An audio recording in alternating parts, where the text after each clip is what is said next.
The first thing that I'm going to say is to accept people for who they are and not who you want them to be. So everyone communicates differently and everyone wants different things.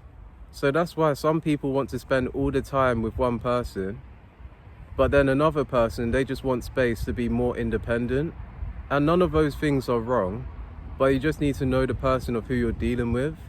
The reason why I say you don't want to be friends with just anyone is because you get used to small talk and you don't seem to get to know a person deep enough. And I do get the idea where you want to meet so many new people, but you need to start narrowing it down to like interests and common interests, because you need to start having things in common with the friends that you do have. And even if you don't have things in common, you're willing to at least learn what the other person likes. And here is a reason of why I am selective with the friends that I make, is because I don't want any and everyone to know who I am. And that's the same thing with you as well, if you want that. And you don't want to be a person where you're trying to please everyone, because when you try to please everyone, you're basically taking parts of yourself and you're giving it to someone else, but then they don't do the same thing for you. This video was supposed to be a sit down video, but I decided to go and have a walk because there was a bee that was like surrounding me. I'm not a honey that a bee can have. So what I'm going to continue on saying is that you don't want to care what other people think about you. And when you start to put time in yourself, you realize that the time that you put in yourself, you won't really like disappoint yourself at all, because it's like an investment. So that's why people say that you've got to put yourself first. And whenever you're hanging out with so many people, it's hard to say no to them, because let's say you're a likable person and then all your friends want to invite you somewhere, you're going to end up disappointing someone, because there's only one of you, but then there's so many people that want to hang out with you. So that's why earlier in the video I talked about accepting people for who they are and not who you want them to be. So that's why you don't want to change people, and you want to get to know people, and you want it to get to a point where you can actually trust someone.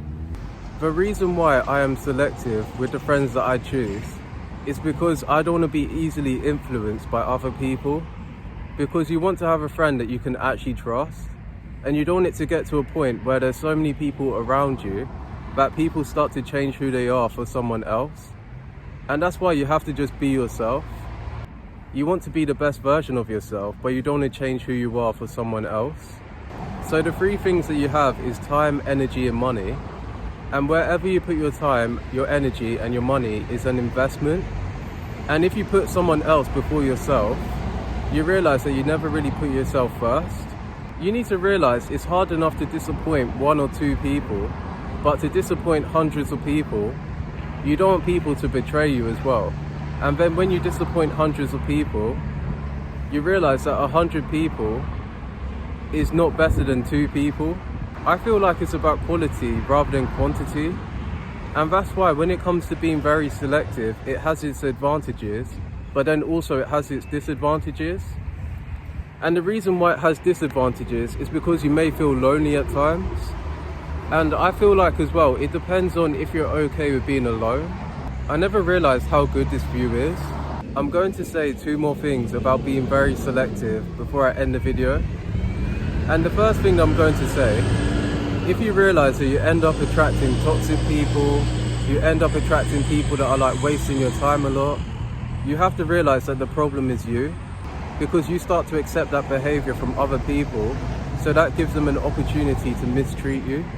So it's really bad to not be self-aware, but it's not bad that you're trying to at least work on yourself. And I'm going to say this final thing. So how to be very selective. You know, for example, when you're on social media and you don't just accept anyone to follow you, that's really the same thing in real life. The final thing that I'm going to say before I end this video, when it comes to being very selective, it doesn't mean to be selfish all the time. You don't want to be selfish all the time where you do things of what you want, but you need to actually accept people for who they are, and you help people wherever you can. But you don't want to do everything for people, as they need to do the work for themselves. So that's all I'm going to say about being very selective.